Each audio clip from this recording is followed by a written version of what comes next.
अस्सलाम वालेकुम। मेरा नाम फ़ायज़ा लतीफ़ है और मैं पंजाब यूनिवर्सिटी में इंग्लिश लेक्चरर के तौर पर काम करती हूँ।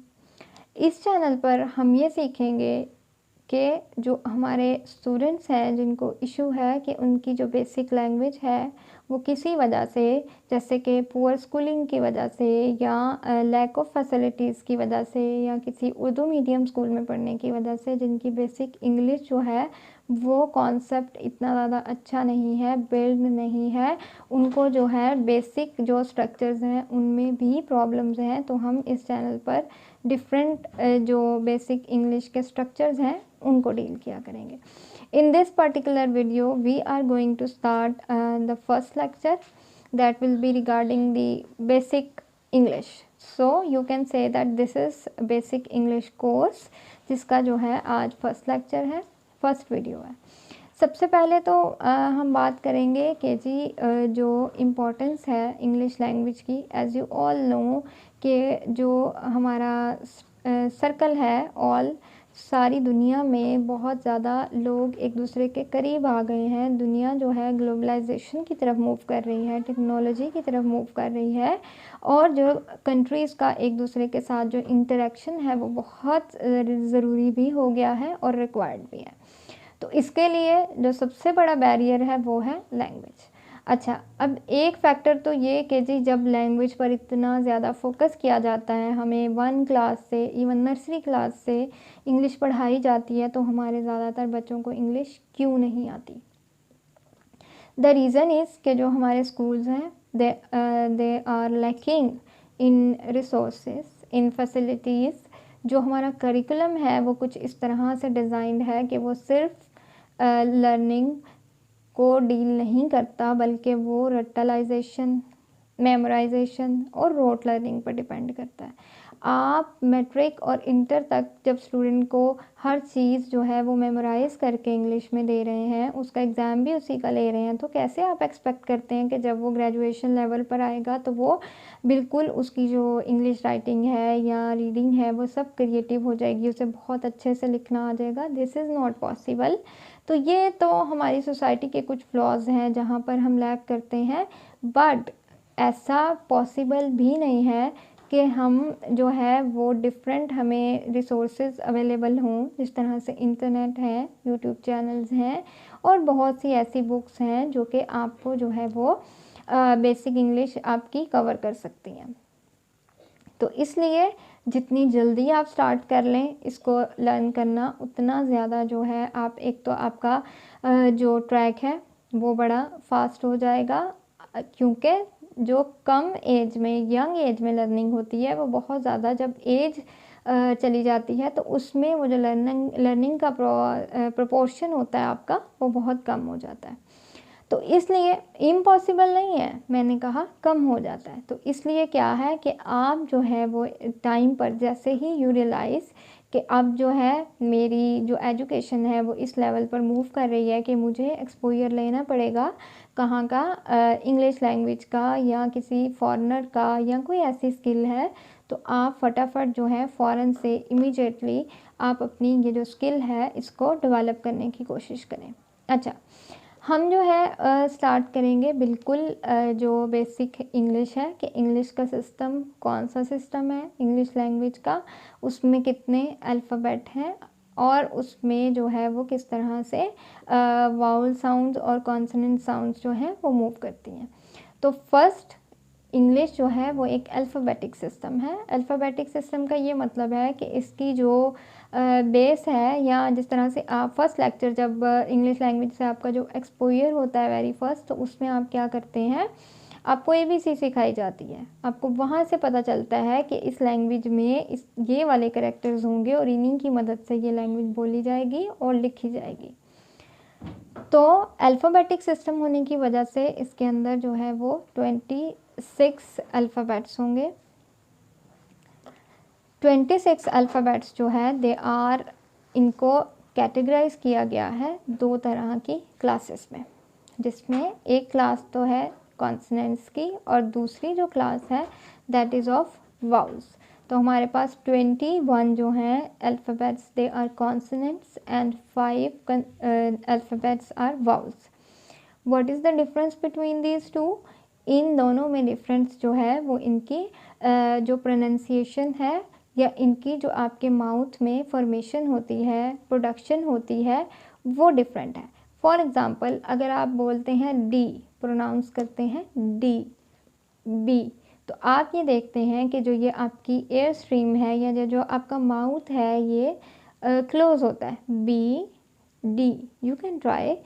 तो ऐसे जितने भी वर्ड्स हैं जिनमें आपका जो ये माउथ है, ओरल कैविटी जो है ये क्लोज हो रही है, तो वो जो करेक्टर्स हैं उनको हम क्या कहते हैं? कंसोनेंट्स कहते हैं। और जो लैंग्वेज है उसमें 21 कंसोनेंट्स हैं। टोटल अल्फ़ाबेट्स आर 26 और उनमें से जो 21 है दे आर कंसोनेंट्स। अब आते हैं जी वाउल्स पर। वाउल्स क्या हैं कि ऐसे लेटर्स जिनको जब हम बोलते हैं तो आपकी ये जो ओरल कैविटी है क्लोज नहीं होती, बल्कि जो एयर पैसेज है वो क्लियर रहता है। For example A, E, I, O and U. आपने रियलाइज़ किया कि जो आपकी ओरल कैविटी है वो क्लोज नहीं हो रही, तो हमारे पास 5 वाउल्स हैं इन इंग्लिश, यानी कॉन्सोनेंट्स के अलावा जो हमारे 5 लेटर्स रह जाते हैं वो क्या हैं? वाउल्स। और वो कौन से हैं? ए, ई, आई और ओ और यू। अब यहाँ पर एक जो टेक्निकल बात है जो पता नहीं होती ज़्यादातर स्टूडेंट्स को, वो ये है कि इंग्लिश में 26 अल्फ़ाबेट्स तो हैं, बट उनसे बनने वाली साउंड जो हैं वो 26 नहीं है। उनसे बनने वाली साउंड्स जो हैं वो 44 हैं, जिनमें से 24 साउंड्स जो हैं वो कॉन्सोनेंट्स से बनती हैं, और जो हमारी 20 वाउल साउंड्स हैं वो किससे बनती हैं? वाउल से बनती हैं। तो जो साउंड्स इंग्लिश लैंग्वेज में यूज़ होती हैं वो 44 साउंड्स हैं। आप जो है इसके बाद इस वीडियो में देखेंगे कि आपको एक चार्ट शो किया जा रहा है जिसमें आपको ये जो 44 साउंड्स हैं, वाउल साउंड्स भी और कंसोनेंट साउंड्स भी, वो आपको जो है नज़र आएंगी इस चार्ट में। अच्छा जी, अब मूव करते हैं कि जब हम किसी लैंग्वेज को सीखने लगते हैं तो सबसे पहले हमें क्या सीखना चाहिए? फर्स्ट तो ये कि हमने अल्फ़ाबेट देख लिए, और इट इज़ वेरी फॉर्चुनेट कि अल्फ़ाबेट तो मोस्टली स्टूडेंट्स को पता ही होते हैं, ABC तो आती ही है।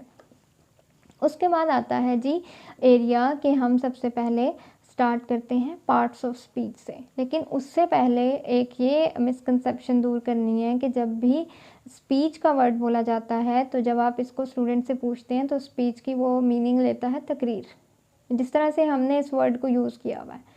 बट जो स्पीच का मतलब है वो ये है कि एनी स्पोकन और रिटन वर्ड, एनी स्पोकन और रिटन टेक्स्ट, इसको हम स्पीच कहते हैं। जो तकरीर वाला है उसके लिए जो वर्ड यूज़ होता है इंग्लिश में, दैट इज़ डिबेट।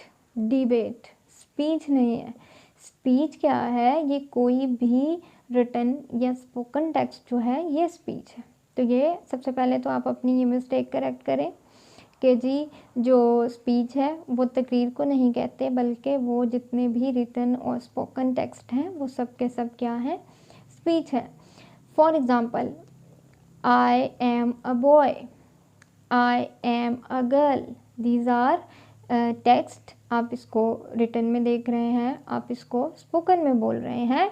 तो ये जो आपका टेक्स्ट है ये किस तरह से बना है, किस तरह से इसकी फॉर्मेशन हुई है, उसको हम क्या कहते हैं? वो एरिया है जी आपका, कि वो इस स्पीच के पार्ट्स हैं। तो सबसे पहले जो है वो हम डिस्कस करेंगे कि पार्ट्स ऑफ स्पीच इंग्लिश में कौन से हैं, कौन से पार्ट्स जो हैं वो एग्जिस्ट करते हैं, कितने पार्ट्स में जो हमारा टेक्स्ट है रिटन और स्पोकन वो डिवाइडेड होता है। Another name that is used for parts of speech is lexical categories.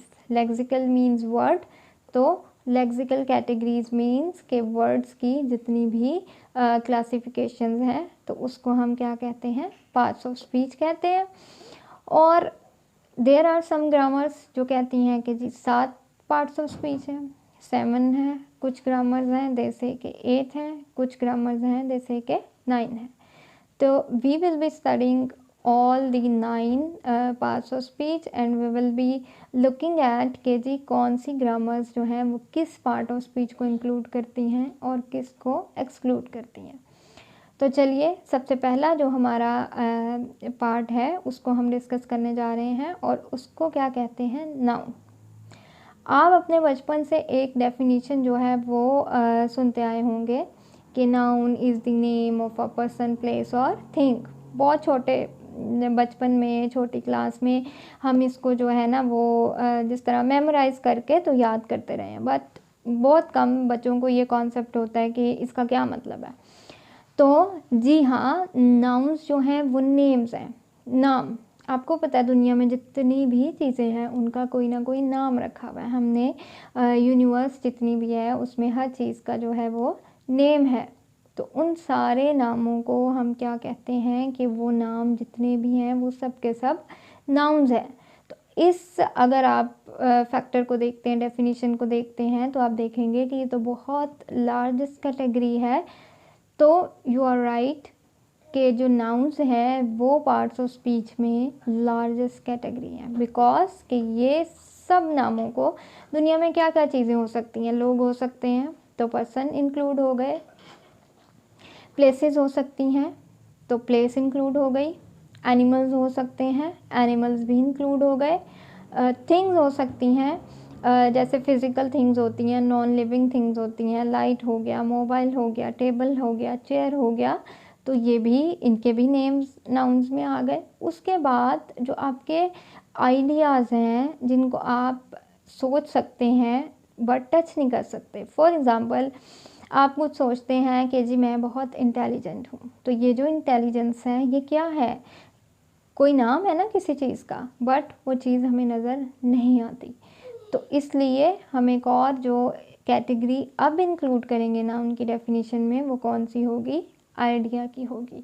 तो अब हमारी जो डेफिनेशन है वो ब्रॉड हो गई और क्या हो गई कि जो नाउन्स हैं is the name of persons, places, things and ideas.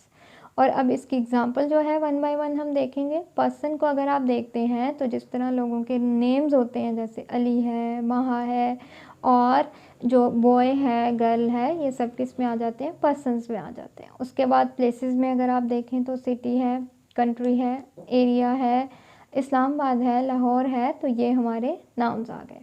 उसके बाद थिंग्स में आए, जैसे मैंने आपको पहले बताया, मोबाइल है, शूज़ हैं, ड्रेसेस हैं, टेबल है, चेयर है, लाइट है, and next is idea. Idea क्या है, जो आपके माइंड में आता है, जिसको आप सिर्फ सोच सकते हैं, फील कर सकते हैं, टच नहीं कर सकते, अपनी 5 सेंसेस में से किसी एक से उसको नहीं आप एक्सपीरियंस कर सकते। जिस तरह से इंटेलिजेंस है, थॉट है, माइंड के जितने भी परसेप्शंस हैं उन सबको जो है हम इसमें, जिस तरह ट्रूथ है, ब्रेवरी है, इमोशंस हैं, इन सब को हम किस में डील करते हैं, नाउन्स की कैटेगरी में डील करते हैं, because more or less they are the names of some like concepts. तो हमारी डेफिनेशन में 4 थिंग्स आ गई, पर्सन्स, प्लेसेस, थिंग्स जिसमें नॉन लिविंग ऑब्जेक्ट्स आ जाते हैं, एंड आइडियाज़ जिसमें हम एब्स्ट्रैक्ट कॉन्सेप्ट्स जिनको हम अपनी 5 सेंसेस से एक्सपीरियंस नहीं कर सकते। Now we move forward to next category, that is of pronoun. What is pronoun? Pronoun की जो डेफिनेशन है, जो इसका लिटरल मीनिंग है, that is for a noun. As the name suggest कि प्रोनाउन क्या करता होगा, प्रोनाउन जो है वो नाउन को रिप्लेस करता है, नाउन की प्लेस पे यूज़ होता है, it is used in place of noun, noun की जगह पर। फॉर एग्ज़ाम्पल आप एक टेक्स्ट लिख रहे हैं जिसमें आप लिखते हैं Ali is a boy, Ali is doing this, Ali likes this, Ali goes there.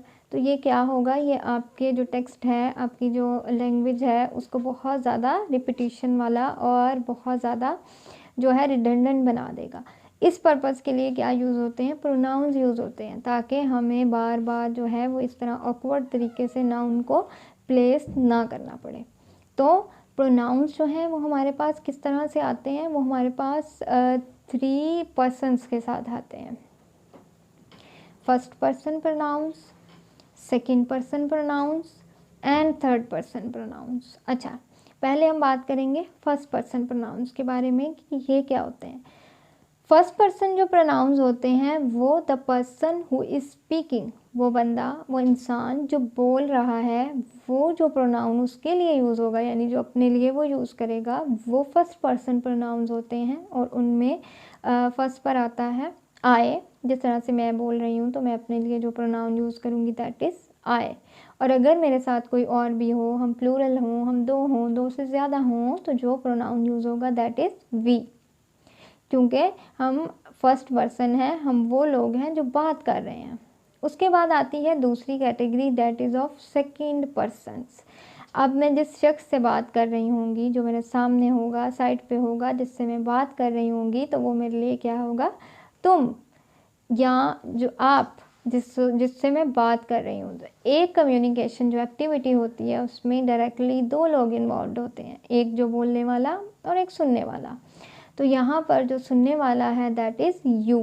तो ये जो प्रोनाउन सेकंड पर्सन में यूज़ होता है दैट इज़ यू। अच्छा, अब फर्स्ट पर्सन और सेकंड पर्सन किस किस बारे में बात कर सकते हैं। यहाँ तो वो किसी इंसान के बारे में बात करेंगे, और इंसानों में किसी मेल के बारे में बात हो सकती है, किसी फीमेल के बारे में बात हो सकती है, किसी चाइल्ड के बारे में बात हो सकती है, किसी नॉन लिविंग थिंग के बारे में बात हो सकती है, किसी आइडिया के बारे में बात हो सकती है। क्योंकि दुनिया में हमने देखा था कि 4 तरह की कैटेगरीज आती हैं, पर्सन्स आते हैं, उसमें एनिमल्स आ जाते हैं, और उसमें क्या आ जाता है, प्लेसेस आ जाती हैं, तो उसमें आइडियाज़ भी आ जाते हैं, थिंग्स भी आ जाती हैं। तो ये सारी चीज़ें जिनके नाम हम करते हैं, तो इन्हीं के बारे में जो है दो पर्सन्स बात कर सकते हैं। तो उनमें थर्ड पर्सन, उनको कहा जाता है थर्ड पर्सन, जो उस मौका पर अवेलेबल नहीं होते, बट क्या होता है कि वो, उनके बारे में ये सारी बातें की जा रही होती हैं।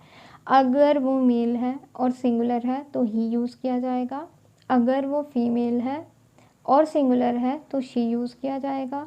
अगर कोई वो बच्चा है जिसकी जेंडर इतनी नहीं है, बल्कि वो न्यूट्रल जेंडर के साथ होता है, शो किया जाता है, या कोई जानवर है या कोई इस तरह का नॉन लिविंग ऑब्जेक्ट है और सिंगुलर है, तो उसके लिए इट यूज़ किया जाएगा।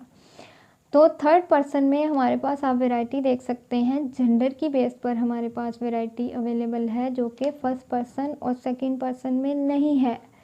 तो जो ही का कॉन्सेप्ट है थर्ड पर्सन में, वो सिंगुलर के लिए शी और मेल के लिए, शी का कॉन्सेप्ट सिंगुलर फीमेल के लिए, इट का कॉन्सेप्ट जो है वो सिंगुलर नॉन लिविंग ऑब्जेक्ट या आइडिया के लिए, और जो दे का प्रोनाउन है वो इन तीनों के प्लूरल के लिए जस्ट एक प्रोनाउन यूज़ होता है, और उसको हम कहते हैं थर्ड पर्सन प्लूरल दे।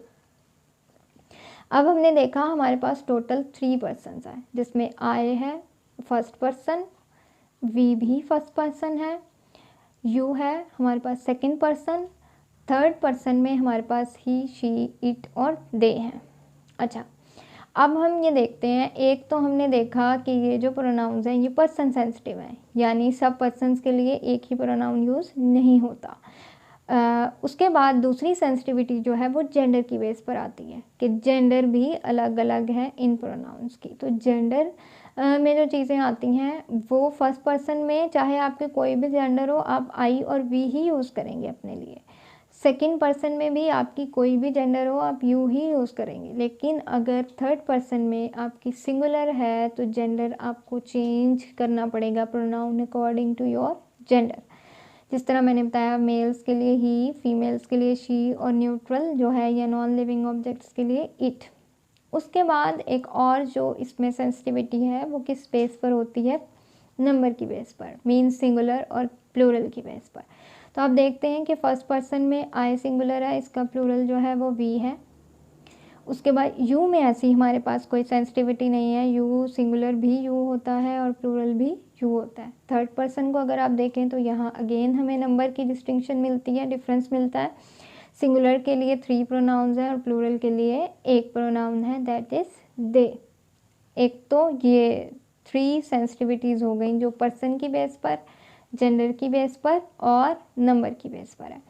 उसके बाद आती है जी कि एज अ सब्जेक्ट यूज़ होते हैं प्रोनाउंस या एज एन ऑब्जेक्ट यूज़ होते हैं प्रोनाउंस। तो यहाँ पर मैं सिर्फ ये बताऊँगी आपको कि जो प्रोनाउंस हैं वो सब्जेक्ट के तौर पर भी यूज़ हो सकते हैं, ऑब्जेक्ट के तौर पर भी यूज़ हो सकते हैं, लेकिन उनकी जो फॉर्म है वो चेंज हो जाएगी। अगर I as a subject use हो रहा है तो वो as an object I use नहीं होगा, उसकी फॉर्म हमें चेंज करनी पड़ेगी। इसी तरह जो वी है उसको अगर हमने ऑब्जेक्टिव फॉर्म में चेंज करना है, ऑब्जेक्ट के तौर पर यूज़ करना है, तो हम उसको वी ही नहीं लिखेंगे बल्कि इसका जो ऑब्जेक्टिव फॉर्म है वो लिखेंगे हम। ठीक है, ये जो